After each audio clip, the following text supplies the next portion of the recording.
Hello, I'm Felicity and I have moved to Herefordshire from Buckinghamshire, and we moved over to this part of the country because we actually loved the Malvern Hills, and I have a bit of history with Malvern because I was at school on the other side of the hills. So we came back here for our retirement.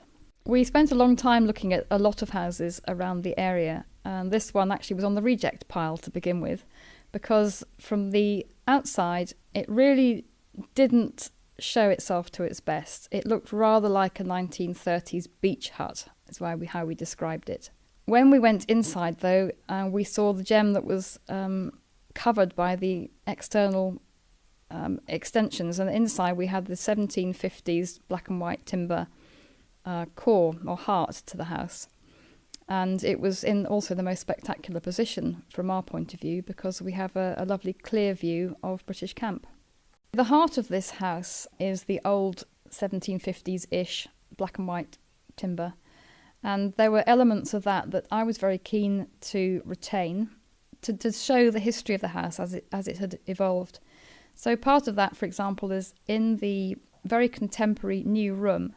I was very keen to keep part of the end of the old building, which had been battered by the southwesterly gales and winds for 200 and something years. So there are little elements like that we felt were very important to show the history of the house, which have been duly incorporated in what we've done with it. The thing that we wanted to, I suppose, emphasise was the contrast between the contemporary and the old. And I think this is one element where upstairs it really does that, because in the bedrooms we just love the way that the interesting roof lines work, but the old building sort of peeps in at certain points, even in the main contemporary rooms upstairs. And the fact that they're flooded with light, which is really important to us. As Alex was designing the house, I was also designing the garden, and during the drawing of all the plans, I was contributing the garden design elements of it to the drawings as Alex was producing them, because it was very important to me that we thought through how the relationship between the land and the buildings worked. We felt it was essential to have an architect and not work direct with the builder.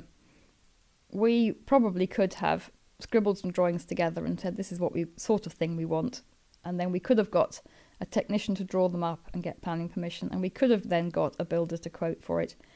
But the result would not have been anything like what we have here. The expertise of an architect in terms of detailing, in terms of material choices, and in terms of design just lifts it